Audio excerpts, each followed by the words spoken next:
Yeah, good morning, students. Am I audible, students? Can you see the slide? Yes, sir. Good morning. Yeah, good morning. So you can see the slide, right? Yes, sir. Yes, Okay. sir. So we will start the session, students. So yesterday's class, we were discussing about the various type of test, which will be normally done based on the scenario and the situation. So today, uh, one of the important part that is called as reference checking, as well as appointment order. So we'll try to understand these two concepts in detail. Now, can anyone tell me why reference taking will be done in the organization, or what is the importance of this reference taking in an organization? You please speak from your point of view. Reference checking, why is it required, or whether it is an important task? Yeah, Divya, good morning. Sir, good morning, sir. Some will refer fake names, sir. Okay, you mean to say just For to that, we have to. verify the authenticity of the certificates, whatever they have produced, the education credentials, whatever they have Yes, produced. So by reference taking, yes, they sir. can easily identify which is fake and which is genuine. Okay, good, Divya. Okay, sir. Any other point, students?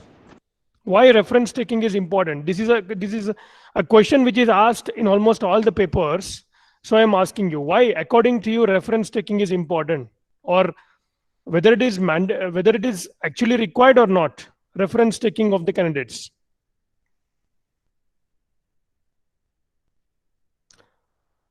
Yeah, last option. Any other student? Yashaswini, Manjita, Shweta, Bharat, Padmaja. Yes, sir. Yeah, good morning, So by Yashaswini. reference, Kindly speak. yes, yes, sir. Very good morning. So by reference checking, the company may come to know about the candidate's past behavior. Okay. According to that, how they're behaving right now in current situation. Okay. Uh, So you mean to say yes, sir. Yes, the sir. background investigation process. Yes, sir. Okay. Fine. Any other point, students, or shall I continue? Ashmita? Sir, by taking reference, they'll come to know the background of the employee very well, Huh. and Okay. various information can be scrutinized by the recruiter. Okay. Okay. So let me summarize the things or the concepts what we have discussed now. Okay.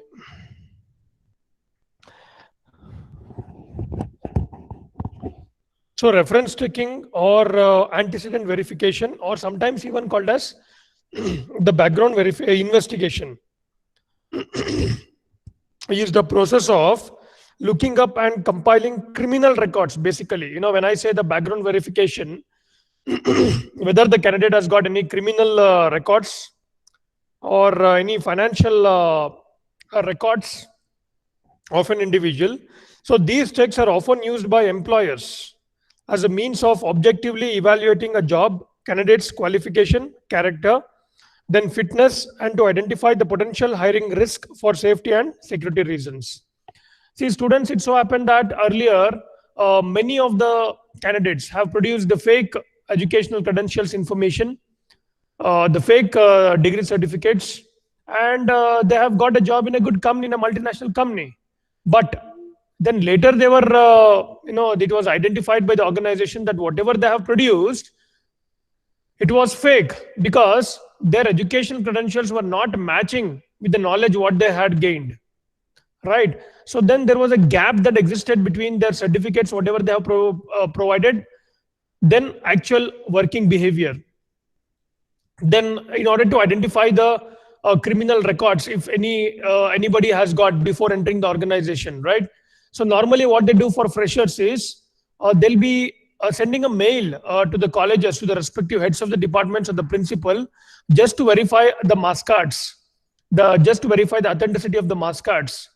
But if it is, as Padmaja mentioned, if it is experienced employee, then what they'll do is they'll immediately, contact the previous employer or the manager, and then collect the information about the work performed or the task performed, or any incidents, and a particular incidents about a employee. So they'll try to collect all the information.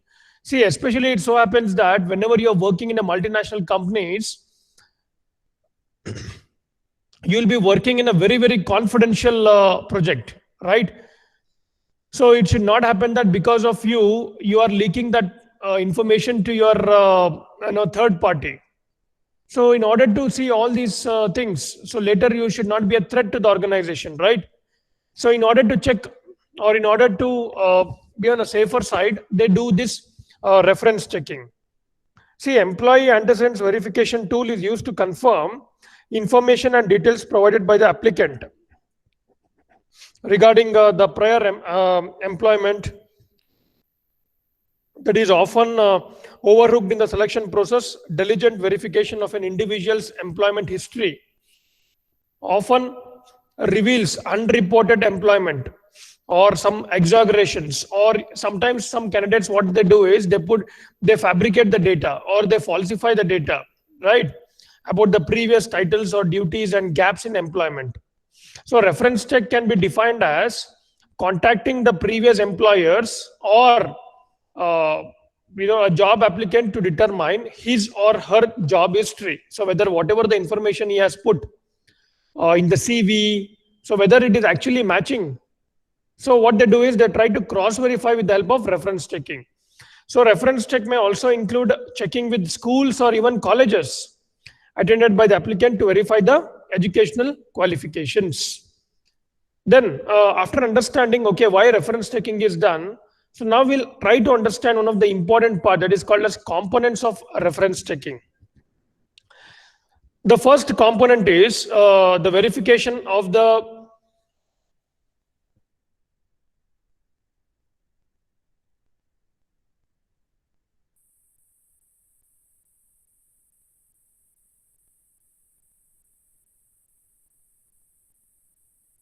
of age.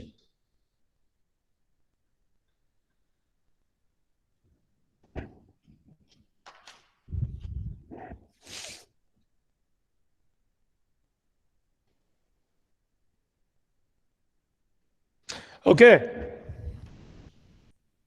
Then verification of educational qualifications, verification of experience,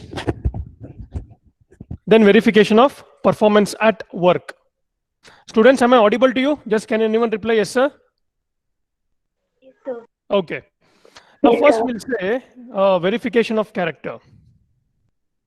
See, character verification is also an important aspect of antecedent verification.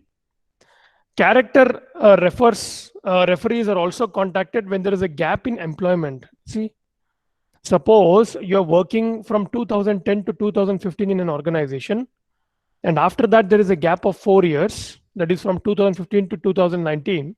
Then again you're applying for a job. So there was a gap, right? So character referees are also contacted when there is a gap in employment, which cannot be verified through any other means.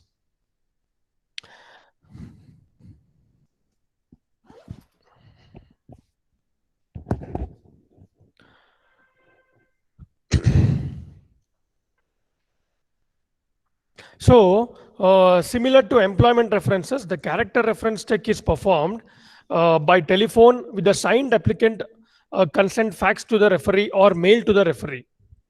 So this kind of identity check can be made by discussion with the associates, neighbors, with the proper authorization of the target person. So character reference check includes the verification of relations of the referee to the applicant. Then what is the length of the relation? Then applicant's character assessment. Then recommendation for a particular position and contact details of the referee. Right? Then verification of previous work behavior. That is the second important component of reference checking. See, most employers seem to agree that good employees display quality,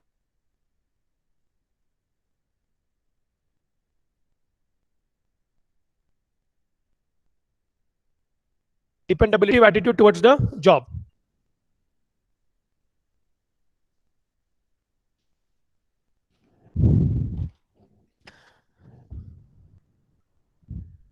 So ability to get along well with others, flexibility, motivation, organization, and an ability to perform assigned duties. So what do you mean by verification of previous work behavior, or why it is required? See, normally what they do is the frequency with which the candidates or applicants provide the information about themselves can also be unsettling.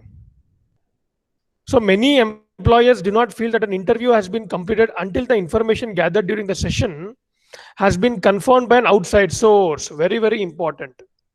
See, especially when you are applying from after gaining some experience from one organization to another. So they'll be having an interview round with you. Then after that, they need to cross verify whatever you have mentioned in your CV with your earlier employer or the previous employer. So because of the large number of job applicants who make false educational claims, or they give fake work experience. So educational verifications are a valuable honesty check, okay, while helping to protect an employer against negligent hiring claims. See, the educational verification process can be incomplete and slow. See, some colleges have policies prohibiting anyone other than the former student from accessing the records. So the time consuming when it comes to educational qualification or the checking the marks cards nowadays, when compared to earlier days, has become very fast, because the moment you are interviewed on the same day, what happens is the complete marks cards, whatever you have provided with to the organization, a scanned copy of the same will be sent to the respective colleges, and the company wants the college officials or the heads of the departments or the principals to verify the marks cards and confirm that he or she belongs to the same college, and whatever information that is being furnished, that is in the form of marks cards or in the marks cards, is actually correct, right? Then verification of age. Oh my God. See, candidate's birth certificate is the most authentic age proof, correct? So after this is original mark sheet of high school, that is in 10th standard, which actually published your date of birth as a proof of his date of birth. It is not as advisable to ask for applicant's date of birth or age unless the applicant is under 18 years of age. Then we have verification of criminal antecedents. See, especially what happens here is, before using these records, an employer should check to see if they're likely to discriminate against a protected group, and if there is an actual business necessity for using criminal record information. See, employers must be aware of state and local laws regarding the criminal conviction inquiries. So jobs that have high degrees of public contact have limited supervision that involve working at private residence or other businesses. So two possible ways of collecting the criminal record data are available, like the employer can access the police department or any intermediary to fetch the information whether he or she has got any criminal background or any records. So criminal record data are available from in almost all the country the candidate has lived or worked in, and one could also check the state police records also. So the applicant must be given an opportunity to check the records. So criminal convictions cannot serve as an absolute bar to employment, right? Especially, so if you are having criminal records and if you're working in an organization, and suppose if a company wants you to travel to interact with the client to, say, other country, US, UK, Canada, or Netherlands, or some other country, then when it comes to the issuance of your work permit visa or visa, so there will be a shocking thing for your organization, right? Because your visa will not be granted if you have an FIR against you or any criminal records against you. So what the organizations will do is, initially itself, because before taking you into the organization, they will do a thorough verification of your criminal history, or if you have got any criminal antecedents. Then verification of these educational qualifications. See, educational verifications are sometimes referred to as educational background check or an education check. Education verifications for employment verify the certification, training, or educational claims of the job applicant. So educational verification services contact universities or sometimes colleges where where the employee has been graduated or post-graduated to verify dates of attendance and graduation degrees or certifications obtained, major subjects studied, and even honors that has been received. So the verification of education process is an important part of a quality pre-employment background check, right? Then we have verification of experience. So from where do we get the verification of the experience? Suppose in your CV, if you have mentioned that from past 5 years you are working in some XYZ organization, so immediately what they'll do is they'll try to contact that XYZ organization and they'll try to identify like what was the reason, like what was the duties and responsibilities of yours. So experience verification is an essential element to assess the capabilities of the applicant and predict the future performance. So prior employment verification helps review inconsistencies between the information provided by the candidate and the statements of their ex-employers. So students, experience verification would typically include verification of applicants' job title, tenure, and salary. This is very important, students. So when you are joining a new organization, they'll ask you for the salary certificates. So why do they ask for the salary certificates? The reason is very simple. You know, when they're interviewing you, so they'll be asking you presently how much you are drawing. So you say 6 lakh per annum. And what is their expectation? You will say a 10% hike from my existing salary. Right? So everything will be recorded over there. So they have to, when they verify your experience, they will come to know each and everything, like verification of applicant's job title over there, then tenure, then salary claims, honesty and tendency to engage in violent or harmful conducts or other problem areas. And even experience verification helps confirm the eligibility of the applicant for the job. Then last but not the least is verification of performance at work. Right.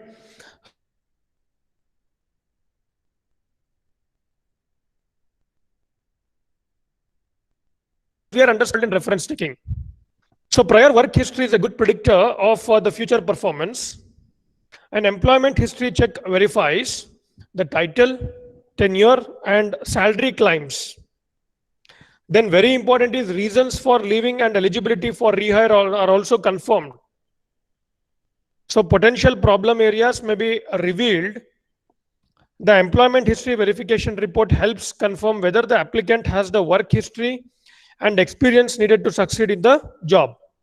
And even it also provides an opportunity for prior employers to share their views of the applicant as an employee. So employer, what they do is they even should check the references after the interview process so that he or she will be able to objectively evaluate the applicant's qualifications and the information presented during the interview. The purpose of checking the references is to verify the individual's work and performance history in order to select the best qualified applicant for the job. And a failure to check the references can result in poor hiring, choices that are costly in terms of time, energy, as well as the money spent.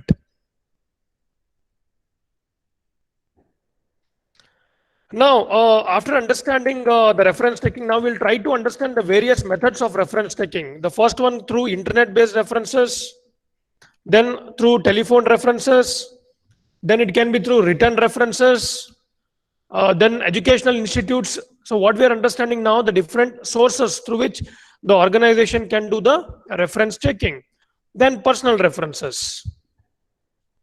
Then what are the different or various guidelines for reference taking? See, data should address the knowledge, skill, and abilities of an individual. Then presence of more than one general form. Then the guidelines should be uniform throughout students. See, whenever the organizations are doing a reference taking, let it be uniform. A normal, a uniform, consistent procedure should be followed throughout. Then presence of structured reference taking system. Then very important is documentation should be in writing or in essential. Suppose a particular candidate's reference through email or through written document or over the telephone has been told by anybody, that has to be recorded. So complete reference information should be present, and that has to be verified by the employer. Okay.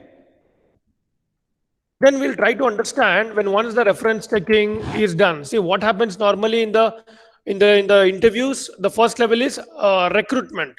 All of you know recruitment is a positive activity, right? So they call for the recruitment, and once they call for the recruitment, they'll identify the best suitable candidates for a particular job based on their KSAs. So they do various types of tests depending on the organization. And then followed by that, some companies call for directly personal interview, or some go for the second level, that is called group discussion, just to check the communication and how you can convince others in the team. Then after that, they go for a personal interview, also called as PI. Then all this is done, they'll go for again a reference checking. And when they are satisfied with reference checking, then only they'll go for appointment orders. Correct? See, the offer of employment is also called job offer. See, don't get confused with the letter of intent and appointment order. Okay. See, the appointment order means what? The offer of employment is also called the job offer. So it is an official communication. Please underline the word. It is an official communication on the part of the employer to the applicant, in which employer offers the job to the applicant. It can either be oral, conversed on telephone, or can be written in the form of a letter or through electronic media like email. So when the offer is in written form, it should clearly mention the designation, salary, then date of joining, and any other particular terms and conditions of employment. And in case of non-academic hiring, so before giving the job offer, it is mandatory to get all the documents verified and authorized, and the employee should be clearly explained the terms and conditions regarding the job by the human resource department.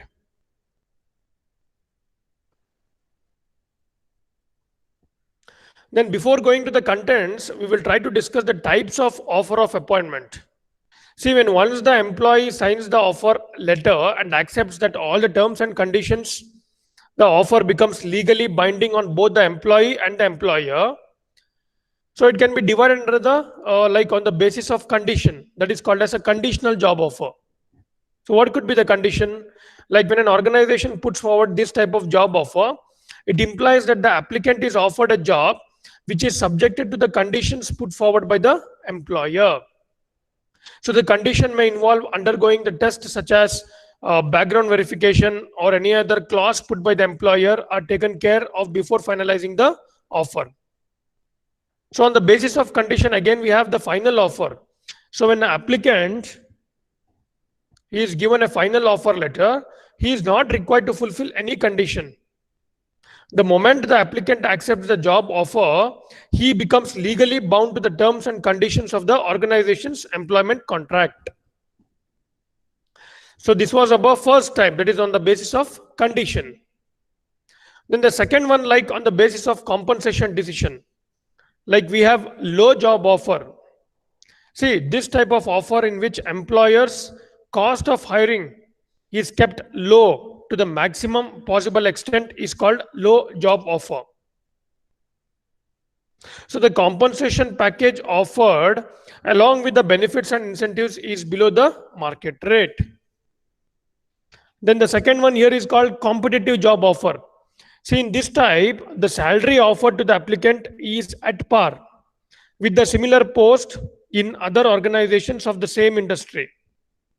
So the salary package offered is nearly equal to what the competitors are offering to equally qualified individuals for such a position. Then the last one is called high job offer. In high job offers, the total package offered is higher than the market rate. Then we have the maximum job offer.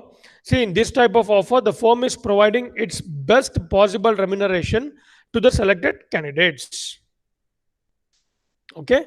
Then we'll try to understand the contents of appointment letter. So all of you have come to know the meaning of appointment letter, right? So when once the candidate has been shortlisted, so they'll do the thorough reference checking. When whatever information he has furnished in either this one resume or CV, if they found everything to be genuine, then only the appointment letter will be issued to the candidate. So what are the contents of the appointment letter? So you can see them. The first one is offered job position. Then a remuneration included. Then what are the benefits that they're going to give to the employee? Then performance appraisal and salary incremental period. I will explain you each part. Then date of joining. Okay, I'll be giving you an appointment letter, but when you are expected to join my organization, that has to be mentioned in the appointment letter, right? Then place of posting, very important. Then information related to the company policies. Then there will be a space or line of sign for both the employee as well as for the employer. Then space for the date of signature lines. So these are the very important contents which has to be present in the appointment letter. Now, significance of offer of appointment. So a potential job offer provides the primary motivation to all the applicants. So offer letters, when properly composed, can help prevent legal difficulties caused by employee or employer misunderstanding. That means, what I mean to say is, an offer letter should contain a detailed set of instructions, so that in the future, both from the employee point of view as well as from the employer point of view, there should not be any misunderstanding and they should go for a legal fight against each other. So offer letter help to make the terms of the offer perfectly clear to both the employer and the potential employee. See, the offer letter helps document the contractual relationship between the new employee and the employer. And what are the process of offer of appointment? That is also very important. See, offer of appointment process includes the steps like formulation of job offer, the first step, formulation of job offer, then presentation of the job offer, then offer of acceptance and rejection. So the third one, what I told you, is offer of acceptance and rejection. It purely depends on you. So when you receive an offer letter, they'll give you 2 copies. So one copy will be with you, and the second one you have to sign it and give it back to the employer, that telling that you have agreed all the terms and conditions mentioned in the offer letter. Now we'll try to understand the process of order of appointment. The first one is called the formulation of the job offer. See, knowledge of competitors are very important. See, knowledge of competitors involves basically 2 issues. The first one is called labor demand issues, and the second one is called labor supply issues. Then applicant truthfulness. That means minimal evidence exists on degree of applicant truthfulness. To combat the deceit, organizations are pursuing verification of all the applicant information. Then reactions to offer receivers. See, information is gathered about the various preferences from offer receiver during the recruitment and the selection process. And the thorough research has been conducted on why the offer receivers accept or decline the job offers. Then we have the presentation of the job offer. Students, this is very important again. See, various strategies are used for presenting the initial offers, which includes best shot strategies or the low ball or the competitive strategies. See, a job offer can be presented to a finalist in writing via a formal letter. The terms and conditions of the employment are outlined, and the finalist is asked to either accept or reject the offer. In this situation, there is no personal contact is made with the finalist, and further negotiation is not permitted. The finalist must either reject the offer or accept as it is. Correct? Then the last one is called acceptance of offer for joining or rejection of offers. See, after the employer has sent a letter of job offer, that means what? Finally, you have been selected, right? And these are the terms and conditions which you need to follow when you join our esteemed organization. So there are two possibilities in front of you as an employee or as a candidate. The first one is accepting the offer, and the second one is rejecting the offer. So after the employer has sent a letter of job offer, then the candidate has to decide whether he wants to accept the job offer or whether he wants to reject the job offer. So once a job offer has been accepted, the recruiter's role is to begin building the new hire's commitment to the company and enhancing his or her ability to succeed on the job. So many companies send company handbooks or literatures or a set of instructions, work materials, and other job and company information that can ease the new hires transition. And even sending a welcome package of apparel, pens with the company name or logo can help the new hire feel that his or her decision is official and help build the commitment. If the new hire is not scheduled to begin work for a few months, as is often the case with the people who are about to graduate from the college, regular calls from the new hires co-workers and hiring managers can help maintain the person's enthusiasm for the position. Now, what do you mean by this, students? See, it so happens that a company will come to the campus and it will select, say, hundreds or 150 candidates from a particular campus. But if there is a no phone call from the company side, so it will actually, after 6 months or after 1 year, it will demotivate the students or it will demotivate the candidates, right? So instead of that, on a consistent basis, if they are receiving the calls from the company that, okay, there's a new project which is going to come, we'll be sending you the letter of joining, all these kind of stuff, then probably it will boost the morale of the newly joining candidates, right? Then essentials of acceptance of offer. See, the letter informing the company of applicant's decision to accept the job offer should be actually a thank you note for the organization for giving a chance to work with them, right? So first of all, what you do is you say, thank you so much for giving an opportunity for being a part of your esteemed organization. Then a concise basic acceptance of the job offer. Then the terms and conditions that have been agreed upon by both the parties. Correct? The conclusion should be the starting date of the employment. Then we'll discuss some of the contents now. Offered job position, then remuneration included, whatever is there. So the first one is the date of appointment. This is very important. It is the most important content to write a letter of appointment. So date of appointment is the date that you are hired for that particular position in an organization. So if a candidate accepts the job offer, he is formally appointed by issuing an appointment letter. So appointment letter or appointment order refers to the format of a letter. Please understand this. Given to a candidate at the time of his appointment in the organization. So it is a letter signed by the employer and issued to a candidate instructing him to join the duties or service at a certain salary, agreed salary, and stating other terms and conditions of the job. Okay. Some of the contents of the appointment letter includes the date of appointment, then designation, very, very important.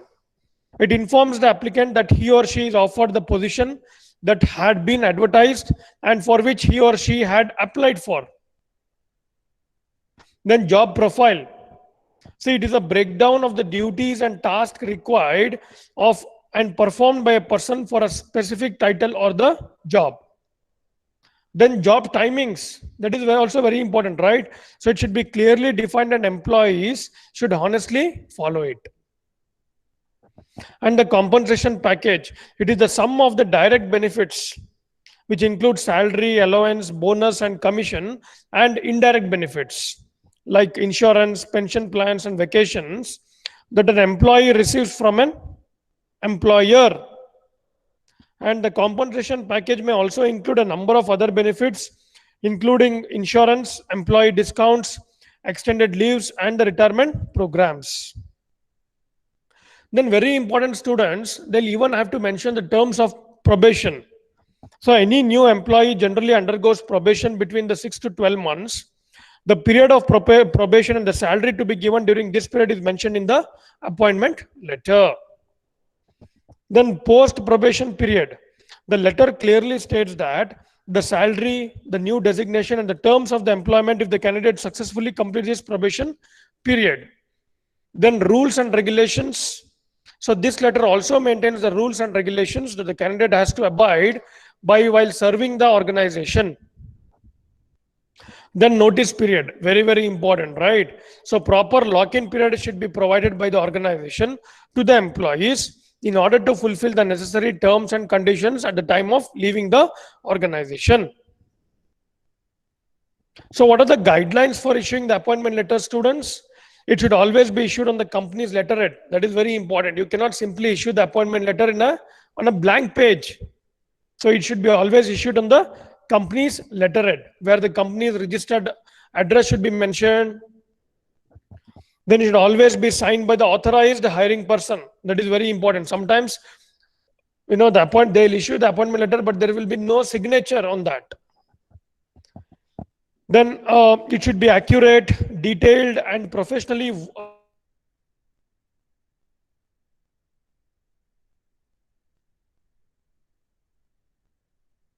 signed by the receiving candidate. 1 minute, students.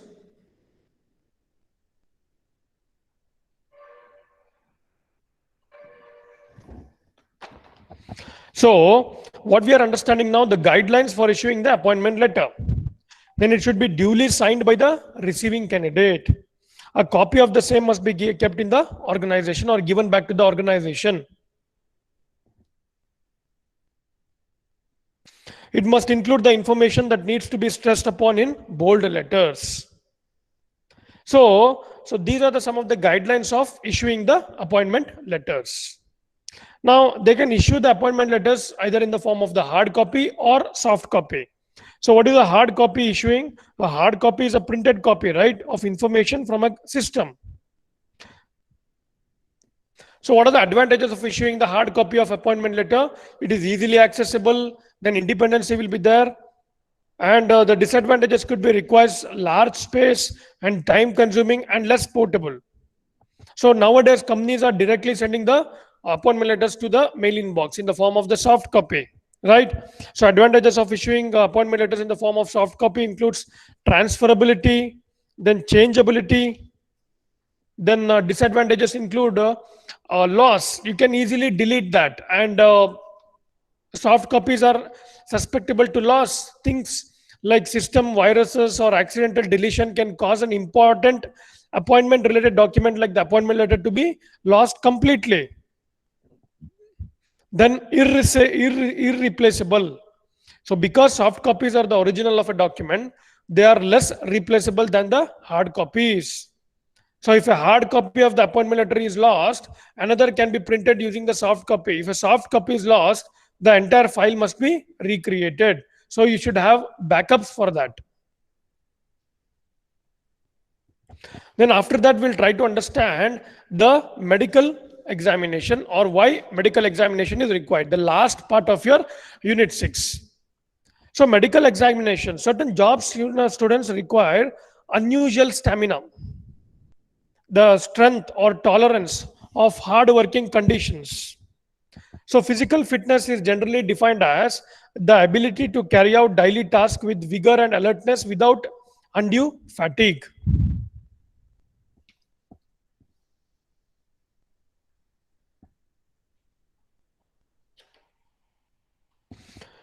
Now, which are the different methods of medical examination? Like they do the drug testing, then HIV or AIDS testing, then strength and fitness testing, and even sometimes genetic testing. And what are the significance of this medical testing, or why this medical testing is very important? The only reason is it revokes the conditional employment offer to persons who are found to be physically unable to perform the essential functions of the job, even with a reasonable accommodation. And it gives an indication whether a candidate is physically able to perform the job. So those who are physically unfit, so cannot be taken for that particular job. So they'll be obviously rejected. Then it even discovers existing disabilities and obtains a record of the employee's health at the time of hiring, so that the question of the company's responsibilities may be settled in the event a workman's compensation claim for an inquiry is preferred. Then medical checkup protects applicants with the health defects from understanding the work that could be detrimental to themselves or might otherwise endanger the employer's property. So these are the main significance why the medical examination will be done for a particular candidate. So today's session is concerned, we try to understand the meaning, the importance, the significance of a reference taking, or why exactly the reference taking will be done in any organization. And then we majorly understood the appointment letter, the contents of appointment letter, the significance of appointment letter, and even the medical examination significance. So I hope all of you have understood the today's concepts, whatever we have discussed. So thank you so much for your patience listening, students. And I request all of you to submit your assignment. If you can travel to Belgaum, okay, fine, or else the soft copy of the same should be mailed to me, as well as the presentation. So what I'll do is from next week onwards, if you can come to college, fine, or online itself, I'll be scheduling your presentation so that you can give it online. So once again, I thank all of you for your patience listening. So I'll be ending the class now. Thank you, students. Thank Thank you, sir. you, sir.